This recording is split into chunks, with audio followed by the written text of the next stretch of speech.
इस कार्यक्रम के प्रायोजक है कृषि एवं किसान कल्याण मंत्रालय, भारत सरकार। नमस्कार, बहुत बहुत स्वागत सभी श्रोताओं का। कार्यक्रम के साथ मैं हूं प्रतिमा शर्मा और मैं विनोद कुमार। विनोद, वाकई में हम सब बेहद भाग्यशाली हैं जो भारत जैसे देश में रहते हैं।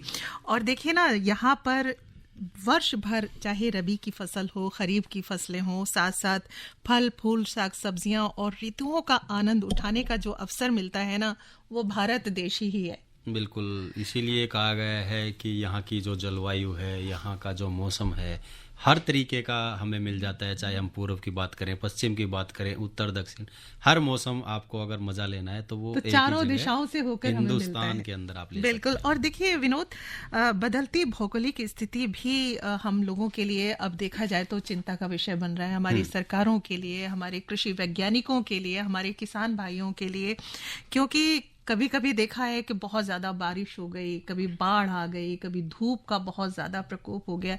ऐसे में हमारे किसान भाइयों की तो चिंता बढ़ती ही है। साथ ही साथ हमारी सरकारें भी बहुत चिंतित रहती हैं और इस दिशा में बहुत बड़े प्रयास कर रहे हैं। पूरी तरीके से प्रतिबद्ध है हमारी सरकार। इसीलिए नई नई योजनाओं को लेकर आते हैं जो पूर्ण रूप से किसान भाइयों के लिए लाभदायक हों। तमाम योजनाओं को समय समय पर मंजूरी देना, उन्हें इम्प्लीमेंट कराना, ये हमारी जो सरकार है वो किसान भाइयों के लिए कम लागत में ज़्यादा उत्पादन मिलना, किस तरीके की योजनाएं हैं वो किसान भाइयों को समझना भी बेहद ज़रूरी हो जाता है। बिल्कुल सही बात है ना। तो इस योजनाओं का वो लाभ कैसे उठा सकते हैं, ये भी बहुत ज़रूरी है। और इसीलिए हम कार्यक्रम के जरिए अलग अलग योजनाएं भी आजकल लेकर आ रहे हैं। तो विनोद, आज हम जो योजना पर बात करेंगे वो है प्रधानमंत्री फसल बीमा योजना, और किसान भाई कैसे इसका लाभ उठा सकें। और इसके लिए हमारे जो विशेषज्ञ हैं वो स्टूडियो में मौजूद हैं। विशेषज्ञ हैं एक्सपर्ट डॉक्टर कृष्णा प्रसाद, भारतीय महाप्रबंधक, भारतीय कृषि बीमा कंपनी, नई दिल्ली से। डॉक्टर साहब, आपका बहुत बहुत स्वागत है कार्यक्रम में। नमस्कार। नमस्कार जी। डॉक्टर साहब, जैसे कि हम लोग आज बात करेंगे प्रधानमंत्री बीमा योजना पर कि ये योजना क्या है, क्या उद्देश्य है इसकी, क्या शर्तें हैं, बहुत सारे ऐसे सवाल हैं जो किसान भाई जो इससे जुड़े हुए हैं वो सुनना चाहेंगे। तो सबसे पहले तो मैं यही पूछना चाहूंगी कि ये प्रधानमंत्री फसल बीमा योजना क्या है। जैसा कि भी आपने बोला कि हमारे जो मौसम बदलते रहते हैं, इससे अभी कभी बाढ़ कभी सूखा होता है, जो क्लाइमेट चेंज के कारण हो रहे हैं। तो इसके कारण जो फसल नष्ट होते हैं, तो इसके लिए भारत सरकार की एक नई योजना आई 2016 में लागू हुई, जिसे प्रधानमंत्री फसल बीमा योजना कहा गया।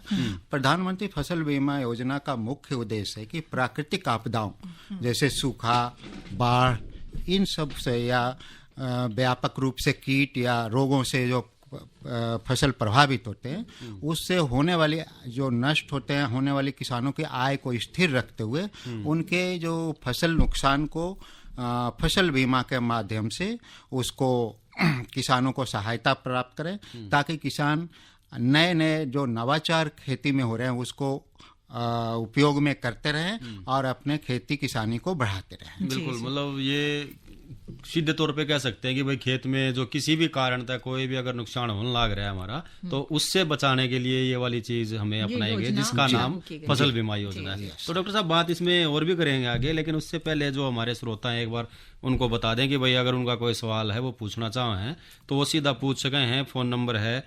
011-2342-1081 जी। और इस पर आप आज का जो विषय है हमने आपको बताया, प्रधानमंत्री फसल बीमा योजना और किसान भाई कैसे इससे लाभ हो। इससे संबंधित कोई भी सवाल है आपके जहन में तो आप जरूर पूछिए, हमारे एक्सपर्ट आपको जवाब देंगे। और डॉक्टर साहब, इस फसल बीमा योजना का उद्देश्य क्या है? मेन उद्देश्य ये है कि अगर कोई प्राकृतिक आपदाओं से किसानों का फसल नष्ट होता है तो उनको बीमे के रूप में उसकी भरपाई की जाए, ताकि किसान को ये न लगे कि फसल अगर नष्ट हो गया तो फिर हम कहाँ जाएं, या फिर कर्ज के चक्कर में न फंस जाएं। इन सबों से बचने के लिए अगर प्रधानमंत्री फसल बीमा योजना के अंतर्गत अपने फसलों का बीमा कराता है और योजना अनुसार अगर प्राकृतिक आपदाओं से उनकी फसल नष्ट होती है तो उनको वित्तीय सहायता प्रदान की जाए, और इसके लिए किसानों को बहुत ही कम दर पे प्रीमियम रेट देना होता है। आप जैसे अभी खरीफ फसल चल रहा है तो खरीफ फसलों के लिए 2% की दर से है, और रबी में 1.5% से, और अगर एक वर्षीय बागवानी या कॉमर्शियल फसलें हैं जैसे कपास वगैरह, उनके लिए 5%, या बीमा कंपनी के द्वारा जो रेट कि सरकार को सौंपी गई है उस रेट से कम होते हैं। मान लीजिए खरीफ में 2% से किसी भी फसल का प्रीमियम रेट कम मांगा गया है बीमा कंपनी को, तो वो देना होगा। अच्छा, तो डॉक्टर साहब अभी आपने कहा कि रबी और खरीफ, तो क्या ये रबी खरीफ फसलों में या अन्य कोई और फसल है, चाहे तिलहनी दलहनी किसी भी तरीके की, सब पर ये लागू होता है या कुछ गिने चुने हैं? नहीं मैडम, ये खरीफ फसलों में खाद्यान्न तेलहन फसलों के लिए है।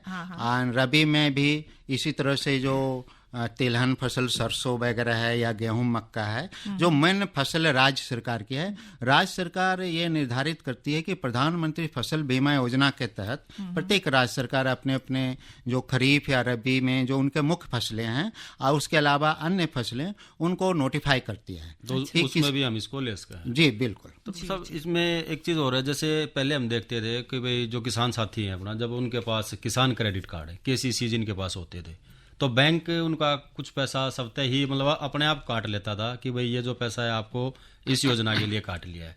तो क्या वो मैंडेटरी है सरकार की तरफ से, या फिर बैंक अपनी मनमानी करते हैं? कोई प्रोसीजर, क्योंकि जब तक किसान अपनी सहमति नहीं दे रहा है इन चीज़ों के लिए, तो क्या ये मान्य होता है? उस जी, इसमें मैं आपको स्पष्ट कर दूं, इसमें 2 तरह के किसान कवर होते हैं। एक किसान जिनका किसान क्रेडिट कार्ड है, उनको जो किसान से बैंक से लोन लेते हैं उनको हम लोग ऋणी किसान बोलते हैं, जिसके बारे में आप बातचीत कर रहे हैं। और दूसरा जो अपने खुद के पैसे से बीमा कराते हैं उनको अऋणी।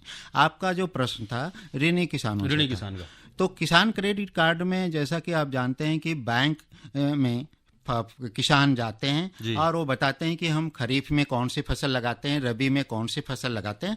उसके आधार पे उनका किसान क्रेडिट लिमिट फिक्स कर दिया जाता है। और शुरुआत में यह स्कीम में ऋणी किसानों के लिए कंपलसरी था। किसानों के लिए ये था कि आपको अगर लोन लिए हैं तो आपको बीमा करना है शुरू में। हाँ, लेकिन अभी पिछले 2 साल से किसानों का ये तरफ से ये मांग आई कि अगर मैं चाहूँ अन्य जैसे गाड़ी का बीमा होता है, घर का बीमा, तो उस तरह से हमारी इच्छा हो तो हम बीमा करें या ना करें।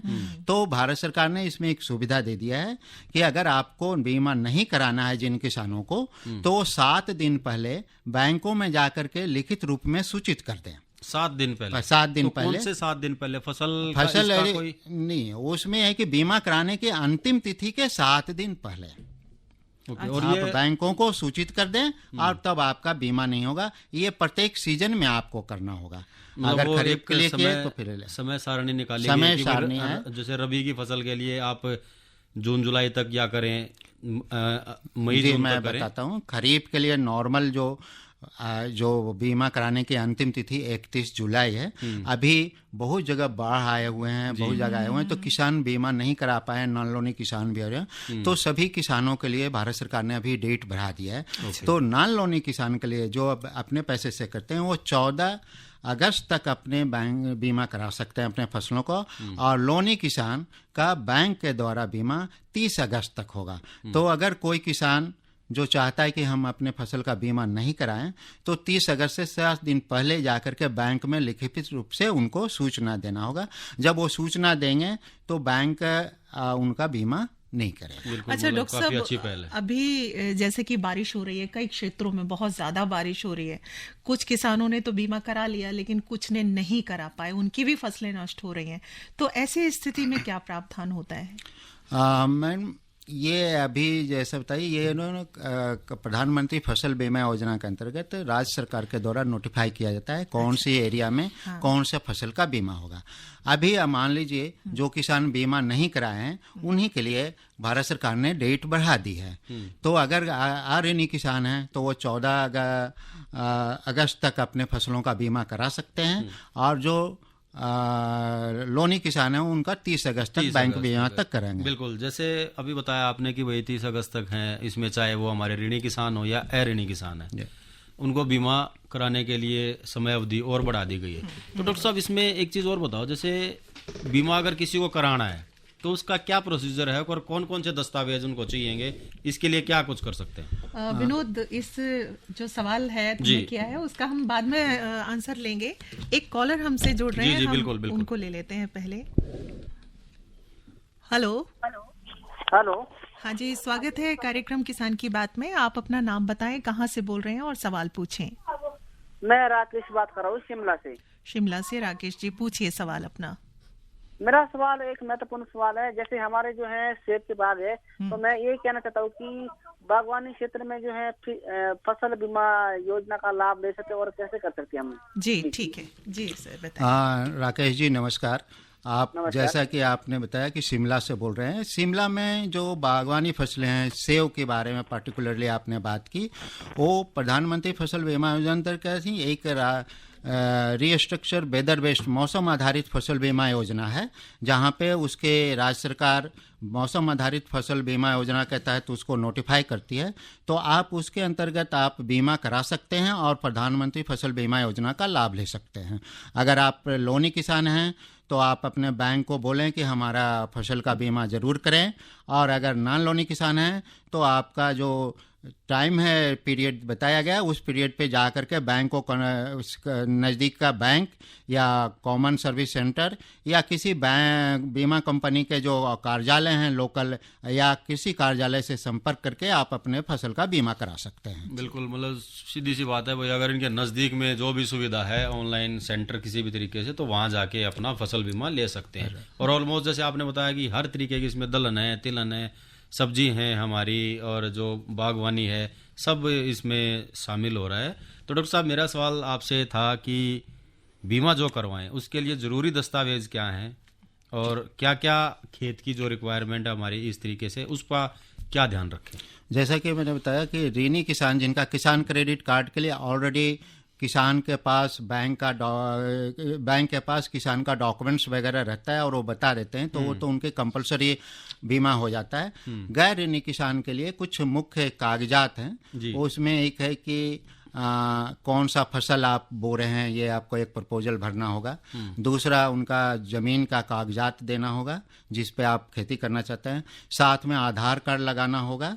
उसके बाद बैंक के पासबुक की प्रति कॉपी या चेक लगाना होगा जिस पे आपका डायरेक्ट अगर दावा होता है तो आपको होता है। और इन सारे चीज़ों को गैर ऋणी किसान या तो अपने नज़दीक के कॉमन सर्विस सेंटर से बीमा करा सकते हैं, या नज़दीक के बैंक से बीमा करा सकते हैं, या भारत सरकार का जो प्रधानमंत्री का पोर्टल है pmfbi.gov.in के, वहाँ पर जा करके आप वहाँ पे खुद बीमा करा सकते हैं घर बैठे।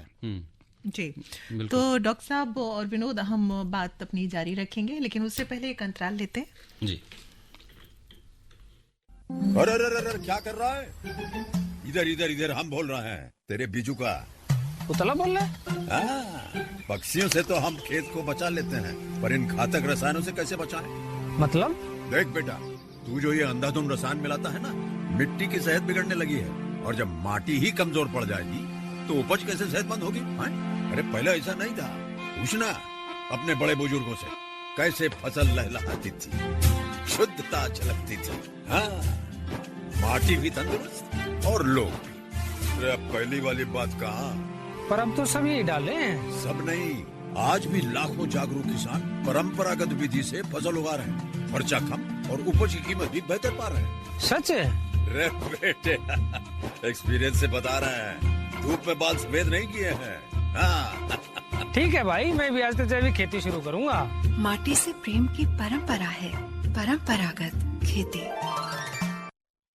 और विनोद, देखिए, माटी से प्रेम की जब बात होती है ना, तो हमारे कृषि के क्षेत्र में हमारे दिग्गज जो हैं, हमारे उन लोगों ने बहुत बड़ा काम किया है। उन्हीं में से एक नाम है MS स्वामीनाथन जी का, जिन्होंने हरित क्रांति के क्षेत्र में बहुत बड़ी एक क्रांति लेकर आए थे।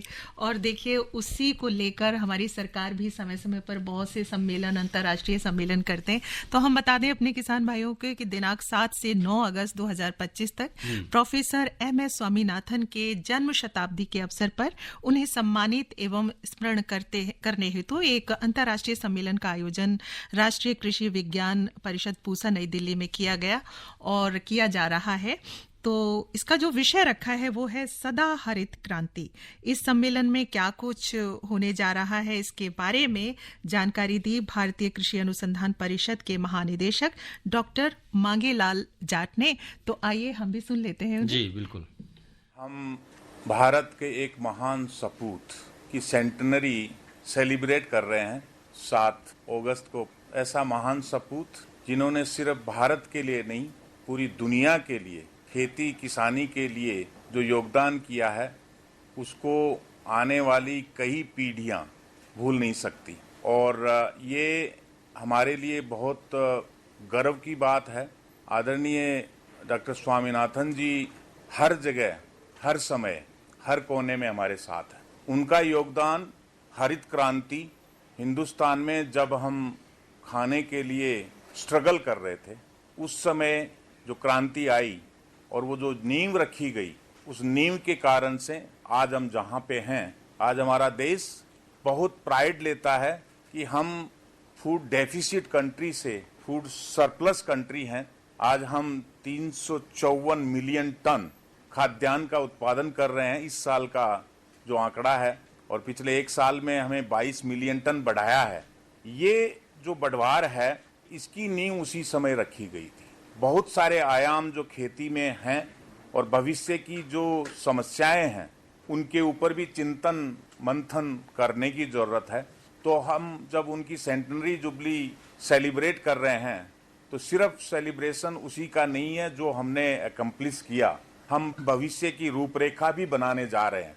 ये इंटरनेशनल कॉन्फ्रेंस है जिसमें बहुत सारे मंथन होने हैं और उनमें खेती में टिकाऊपन कैसे लाया जाए, पर्यावरण परिवर्तन की जो समस्या है उसको कैसे एड्रेस किया जाए, खेती किसानी में महिलाओं की भागीदारी कैसे ठीक की जाए, उसको कैसे बढ़ाया जाए, और जो हमारा सॉइल हेल्थ है, चाहे बाकी जो समस्याएं हैं, उनसे कैसे निजात पाई जाए और आगे का एक्शन प्लान हमारा क्या हो। तो इस पे ये 3 दिन का जो कार्यक्रम है, चिंतन मंथन होगा। दुनिया के अलग अलग देशों के एक्सपर्ट्स इसमें आएंगे और सिर्फ प्रोडक्शन की और उसकी बात नहीं है, पॉलिसी में क्या हमें चेंजेस की जरूरत है, उसके ऊपर भी चर्चा होगी।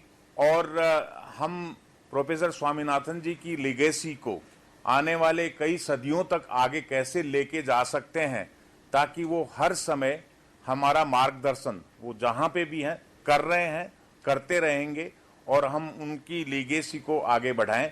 इसके ऊपर ये कार्यक्रम हम करने वाले हैं 3 दिन परसों से, और माननीय प्रधानमंत्री जी उसको शुरुआत करेंगे। उसके अलावा अलग अलग देशों के नेता, जो कृषि मंत्रीगण, दूसरे अधिकारीगण, नीति निर्धारक, सभी लोग यहाँ पे आके और उसके बारे में चर्चा करेंगे। जब हम हिंदुस्तान की बात करते हैं तो वासुदेव कुटुंबकम हमारी खून में है।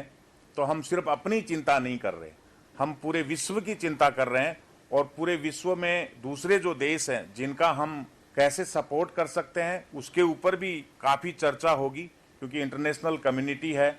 इंडिया का जो मित्र देश हैं, अभी पीछे G20 जब हुआ, हमारे इंडिया की प्रेसिडेंसी में हमारे माननीय प्रधानमंत्री जी के एफर्ट से G20 में अफ्रीकन यूनियन को लाया गया, एक मेंबर। और जब अफ्रीकन यूनियन हमारा मेंबर कंट्री G20 का हुआ, तो सिर्फ मेंबर बनाने की बात नहीं है, इंडिया अफ्रीका का रिलेशनशिप और एग्रीकल्चर के फील्ड में हम कैसे अफ्रीका को हेल्प कर सकते हैं, काफ़ी साउथ लर्निंग पे फोकस है। उन सब चीज़ों पे भी काफ़ी चिंतन मंथन होने वाला है इस कॉन्फ्रेंस में। पहली चीज़ तो यह है कि जब क्लाइमेट क्राइसिस ग्रो कर रही है, हम लोग सब देख रहे हैं, उस क्लाइमेट क्राइसिस नई हरित क्रांति कैसे लाए जाए, उसके ऊपर फोकस है। तो इसलिए कॉन्फ्रेंस की जो थीम है वो है evergreen revolution, the pathways to bio happiness. ये इस कॉन्फ्रेंस की थीम है। ये जैसे मैंने बताया 7 अगस्त को इसी कैंपस में doctor C Subramaniam auditorium, Bharat Ratna auditorium में दूसरे भारत रत्न प्रोफेसर MS स्वामीनाथन जी की सेंटेनरी जुबली हम मनाएंगे। और दोनों भारत रत्न सी सुब्रमण्यम जी और प्रोफेसर स्वामीनाथन जी साथ में काम किए, वो भी एक अच्छा संयोग है। इसमें माननीय प्रधानमंत्री जी उसको लॉन्च करेंगे। उसके अलावा बहुत सारे दूसरे देशों के और हमारे राज्यों के कृषि मंत्री और बहुत सारे अधिकारीगण वो सब लोग होंगे। इसकी जो हाइलाइट्स है उसमें पहला तो ये है कि एक MSS 100 जो स्वामीनाथन जी का 100 साल है उस पर एक global call to action launch किया जाएगा, जिसमें ग्लोबल कम्युनिटी इकट्ठी होके उस पर क्या एक्शन किया जाए वो होगा। और जो बायो हैप्पीनेस इसकी जो मेन जो थीम है उस पर फोकस किया जाएगा। एक इनके नाम पे एक नया award MS Swaminathan award for food and peace वो शुरू हुआ है। वो माननीय प्रधानमंत्री जी पहला अवार्ड इसका देंगे, जिसका $25,000 का ये पहला अवार्ड है जो पूरे वर्ल्ड लेवल पे है। और एक दूसरा है 1 crore agritech challenge to be launched, वो एक नया इनिशिएटिव है। दूसरे एस्पेक्ट्स हैं जो कॉन्फ्रेंस के, जिसमें youth science forum, women farmers round table, digital agriculture showcase, platform for inclusive dialogue, innovation, grass root engagement, farmers के साथ में बैठक, ये सारी चीजें तो काफी इंक्लूसिव है। सिर्फ साइंस की बात नहीं है, पूरी सोसाइटल इंक्लूसिविटी का ध्यान रखा गया है, तो उसके ऊपर बात होगी। तो ये कुछ हाइलाइट्स हैं कॉन्फ्रेंस की। और मेरा तो आप सबसे निवेदन है कि पूरी कॉन्फ्रेंस को तीनों दिन कवर कीजिए और इसको ग्लोबली हाईलाइट कीजिए। ये हिंदुस्तान के लिए और हिंदुस्तान की कृषि के लिए एक बहुत ही महत्वपूर्ण कॉन्फ्रेंस है। तो अभी आप सुन रहे थे 7 से 9 अगस्त 2025 तक प्रोफेसर MS स्वामीनाथन के जन्म शताब्दी पर आयोजित हो रहे अंतर्राष्ट्रीय सम्मेलन में डॉक्टर मांगेलाल जाट से उनका वक्तव्य। और विनोद, देखिए ये इस तरीके की बातें हैं जिसकी जानकारी हमारे हर किसान तक पहुंचनी चाहिए।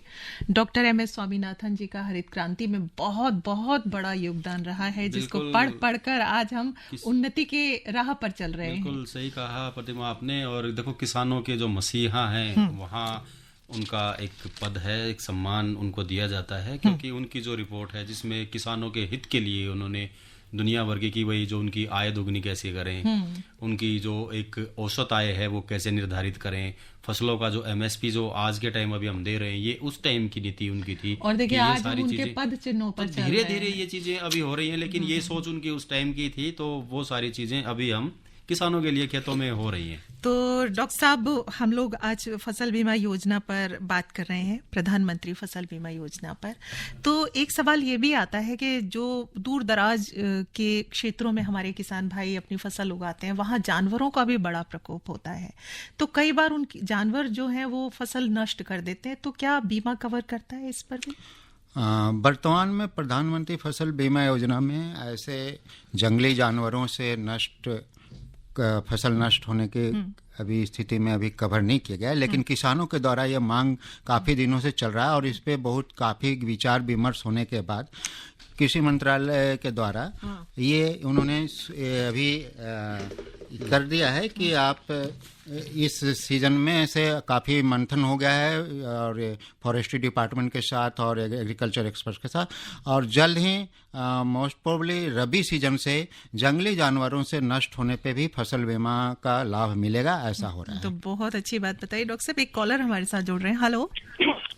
हेलो, नमस्कार जी। हाँ जी, बहुत बहुत स्वागत है कार्यक्रम किसान की बात में। आप अपना नाम बताएं और कहाँ से बोल रहे हैं, सवाल पूछें। प्रतिभा जी, मैं धर्मवीर गांधीनगर दिल्ली से बोल रहा हूँ। डॉक्टर साहब नमस्कार। मैं ये पूछना चाहता हूँ, हमारे एक मित्र हैं यूपी में, किसान करते हैं, तो उन्होंने मुझसे एक बार ये सवाल उल्टा ही मुझसे पूछा था कि अगर ये डॉक्यूमेंट्स हमारे अगर बाढ़ में आ जाए, पानी में बह जाए और नष्ट हो जाए, ऐसे कई किसान ऐसे होते हैं जिनके कुछ ऐसा नुकसान हो जाता है और वो नहीं चाहने पर भी ऐसे नुकसान हो जाता है, तो उनके लिए क्या प्रोसीजर रहता है? उनके डॉक्यूमेंट, मकान के जायदाद, जमीन के जायदाद के कागज पत्री जो भी होते हैं, आधार कार्ड जितने भी है, तो ऐसे में उनके लिए क्या सरकार की तरफ से कुछ ऐसे उनको जागरूकता दी जा रही है या उनके डॉक्यूमेंट्स को ऐसा सेव कर रखने के लिए कुछ प्रावधान है आपके पास?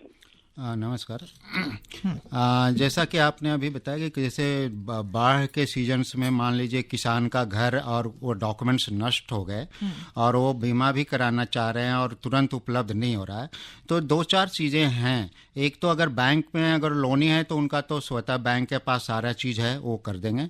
दूसरा, हर किसान का एक किसान आईडी होता है जो पिछले सीजन्स में भी उनके था, तो अगर वो उसके थ्रू जाएंगे तो उनके डॉक्यूमेंट्स एनसीआईपी पे कुछ उपलब्ध मिलेंगे उनको, या फिर बहुत सारे ऐसी चीज़ हैं जो निकट के सीएससी सेंटर से आप आधार कार्ड निकलवा सकते हैं, सीएससी से अपने ज़मीन की प्रति निकाल सकते हैं, उसकी कितने ज़मीन है उसके कागज़ निकाल सकते हैं, और बाकी जो इन सारी चीज़ों को बैंक का पासबुक या कुछ है वो बैंक से लेकर के और वो बीमा का लाभ ले सकते हैं। सारी डिटेल उनको वहाँ से मिल सकता है और बहुत जल्द ही उपलब्ध नियर बाय में उनको हो जाएगा। बिल्कुल, अगर कोई लंबा प्रोसीजर भी है तो ऑनलाइन होने के बाद मैक्सिमम 1 से 2 दिन, अगर बीच में कोई छुट्टी आ रही है इस तरीके की चीजें, तो सारी चीजें हमें इजीली अवेलेबल हो जाती हैं। तो डॉक्टर साहब जैसे बात कर रहे थे इस पे कि भाई बीमा के लिए ये जरूरी दस्तावेज हैं जो हमें चाहिए होते हैं।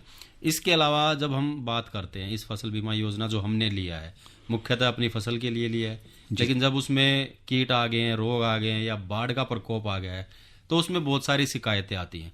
तो उन जो शिकायतों का निवारण है वो कैसे होता है, और एक किसान कब पात्र होता है जब उसको ये फसल बीमा योजना का लाभ ले सके? जी, इस क्वेश्चन को मैं थोड़ा दो ढंग से दूंगा। एक में कि कौन कौन से स्थिति में किसानों को लाभ मिल सकता है, और फिर अगर वो लाभ लेने के लिए कहाँ पे अगर लाभ नहीं मिल रहा है, या अपनी जो सूचना है फसल हानि का कैसे दें और कैसे लाभ लें।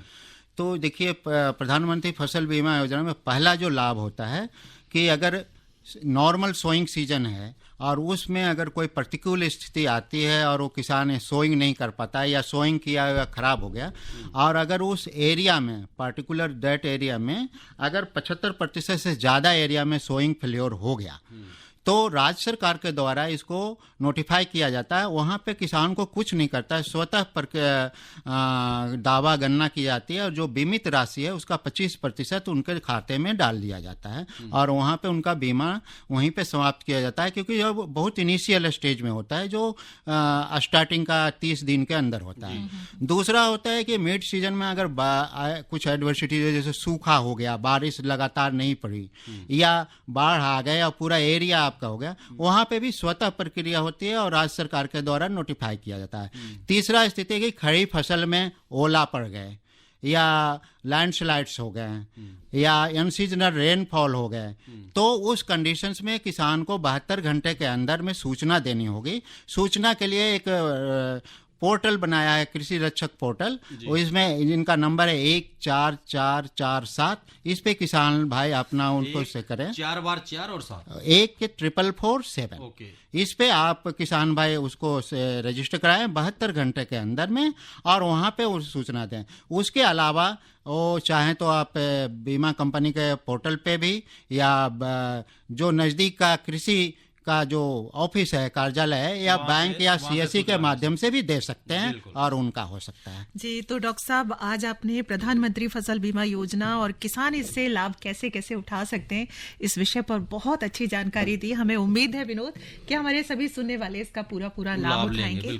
तो इस कार्यक्रम के प्रस्तुतकर्ता थे शिवनंदन लाल, आपकी सेवा में मैं थी प्रतिमा शर्मा और मैं विनोद कुमार, और आज हमारे साथ जो एक्सपर्ट थे डॉक्टर कृष्णा प्रसाद, महाप्रबंधक कृषि बीमा कंपनी नई दिल्ली से। डॉक्टर साहब आपका बहुत बहुत धन्यवाद। और अब हम इजाजत लेते हैं अपने सभी सुनने वालों से। नमस्कार।